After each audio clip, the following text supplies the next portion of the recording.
महाराज शुद्धोधन के राज्य में प्रजा शांतिपूर्ण और सुखी जीवन बिता रहे थे। किसी को कोई कष्ट नहीं था।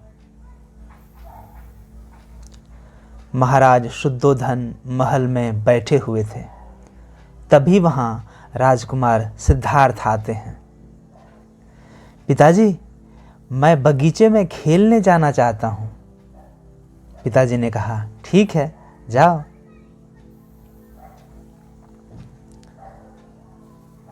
बेचारा पीड़ा से तड़प रहा है। बगीचे में सिद्धार्थ के समीप एक घायल हंस आकर गिरा। वह उसे उठाकर ऐसा बोलते हैं।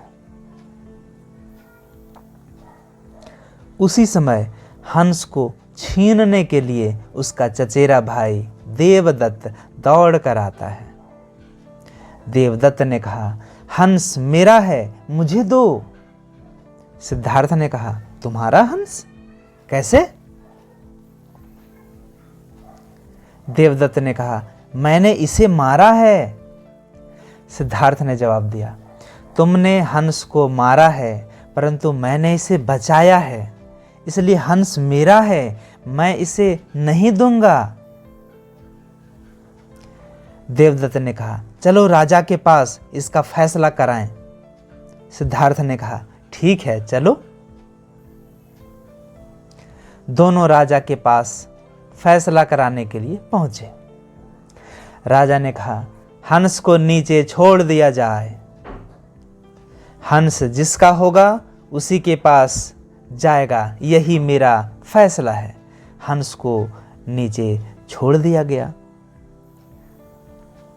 हंस को नीचे छोड़ने के बाद वह राजकुमार सिद्धार्थ के पास पहुंच गया। हंस ने बचाने वाले को पहचान लिया। सिद्धार्थ ने ऐसा कहा। महाराज ने कहा, मारने वाले से बचाने वाले का अधिकार बड़ा होता है। एक दिन राजा रानी राजमहल में सिद्धार्थ के विषय में चिंता होकर कुछ बातचीत करते हैं। ये कुछ दिनों बाद की बात है। महाराज कहते हैं, राजकुमार की उदासी को दूर करने के लिए कुछ करना होगा। महारानी कहती हैं, मेरी समझ से राजकुमार की शादी करना ठीक होगा। राजकुमार सिद्धार्थ का विवाह धूमधाम से यशोधरा के साथ संपन्न हो गया। अब महारानी ने यशोधरा को समझाया, अब राजमहल के सुखों से राजकुमार का मन दूर नहीं भागेगा। बेटी, अब तुम उसका पूरा ध्यान रखना। यशोधरा ने कहा, मैं अपनी तरफ से उन्हें खुश रखने की पूरी कोशिश करूंगी।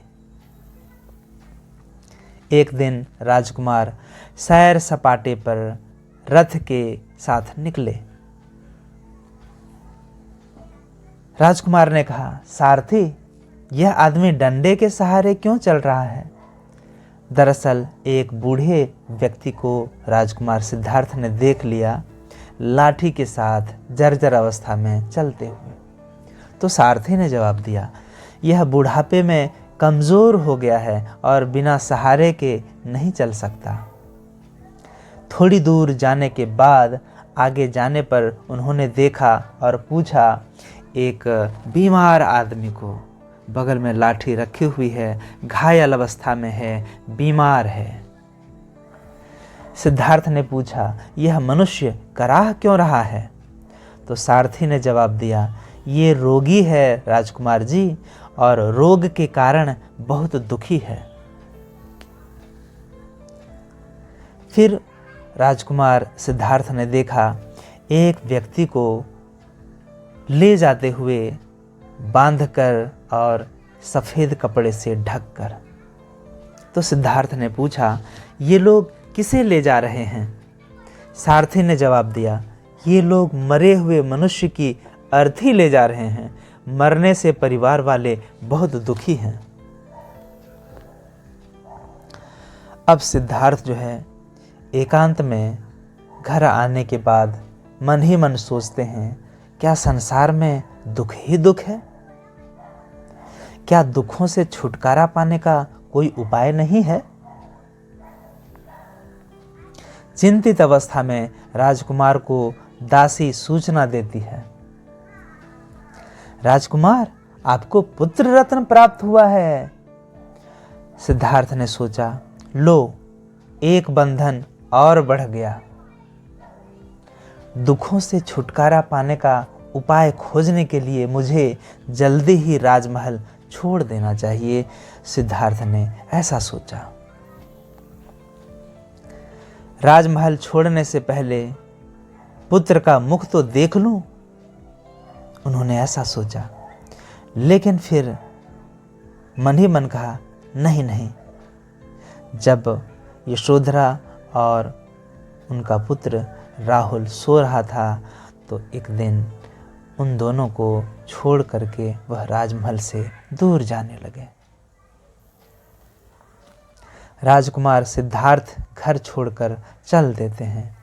उन्होंने सारथी को कहा, सारथी, मुझे जल्दी ही नगर से दूर ले चलो, कहीं सवेरा न हो जाए।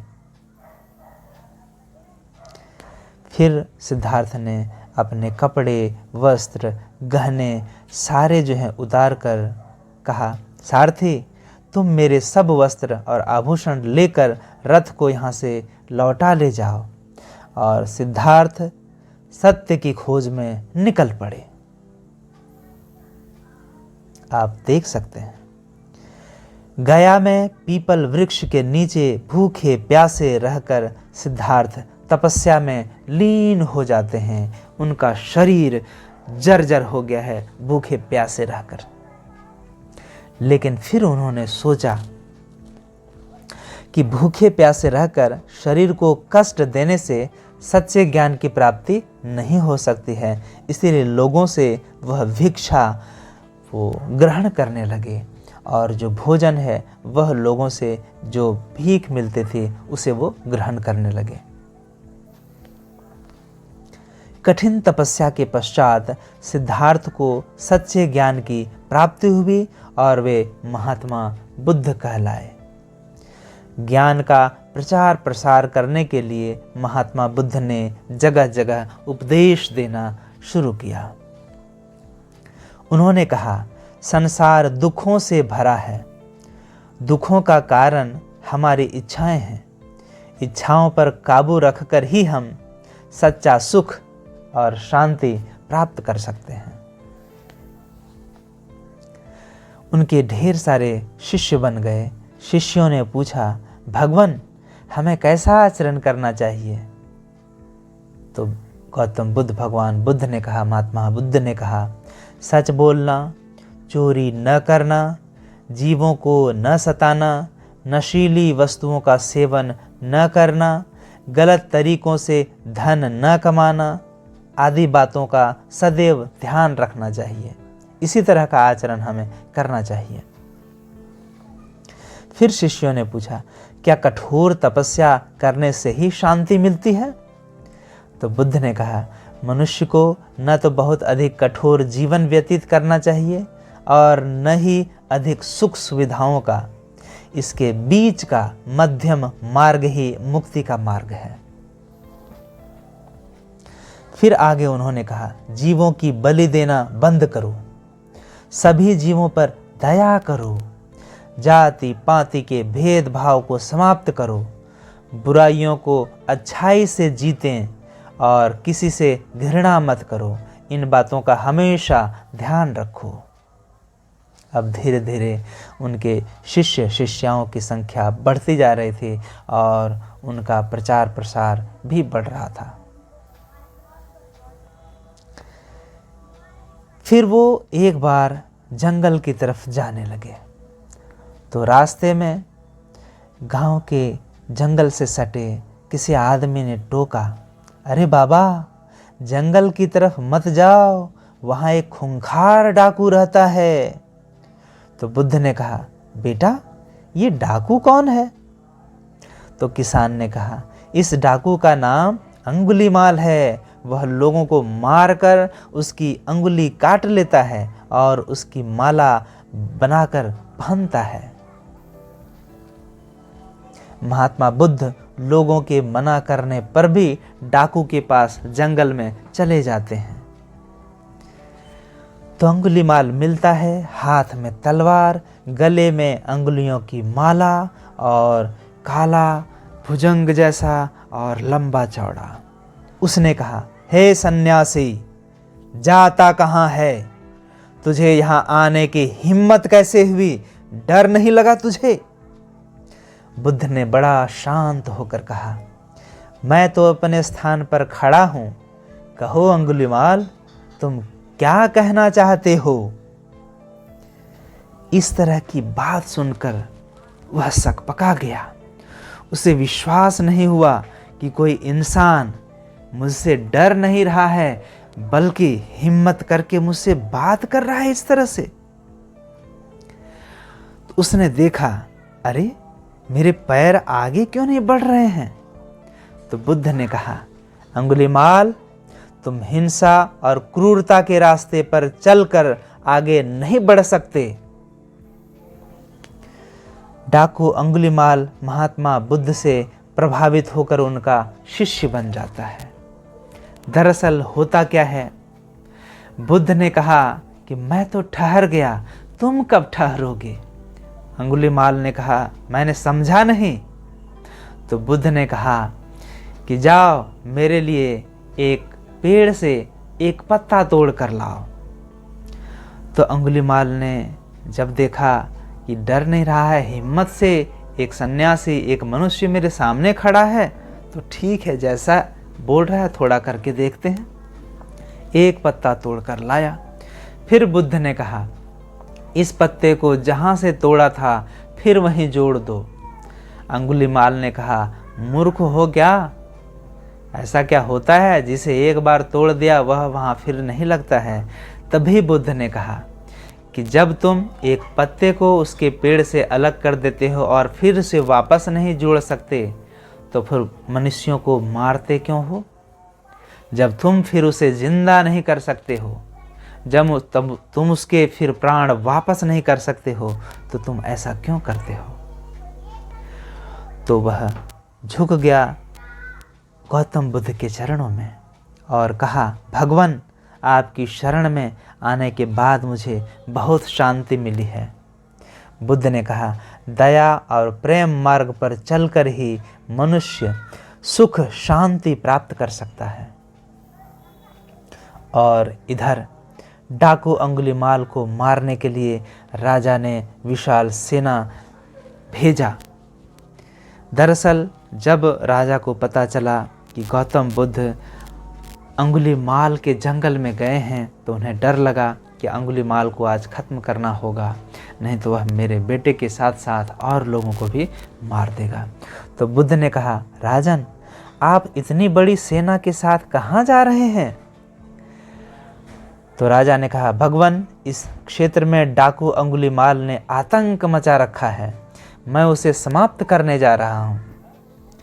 तो भगवान बुद्ध ने कहा, राजन, जिसे तुम हिंसा से जीतना चाहते हो वह तो पहले ही प्रेम से जीता जा चुका है। और इस तरह से प्रेम से और सच्चाई से अंगुलीमाल जैसे क्रूर और अत्याचारी डाकू को जब उन्होंने अपने वश में कर लिया, या बोल सकते हैं उसका मन और चरित्र परिवर्तित कर दिया, तो हम भी अपने जीवन में शांति से और थोड़ा सा उद्यम करके हम किसी के मन में भी अच्छा परिवर्तन, सकारात्मक परिवर्तन ला सकते हैं। आपको इस कहानी से क्या सीख मिली, आप कमेंट बॉक्स में लिख सकते हैं। इस कहानी में महात्मा बुद्ध के किन किन उपदेशों की चर्चा है, उसके बारे में भी आप कमेंट बॉक्स में ज़रूर लिखें और अपने बच्चों और अपने दोस्तों के बीच इस प्रेरणाप्रद जीवंत कहानी को ज़रूर प्रेषित करें। पूरा वीडियो देखने के लिए, पूरी कहानी सुनने के लिए आप सभी का हार्दिक धन्यवाद। नमस्कार।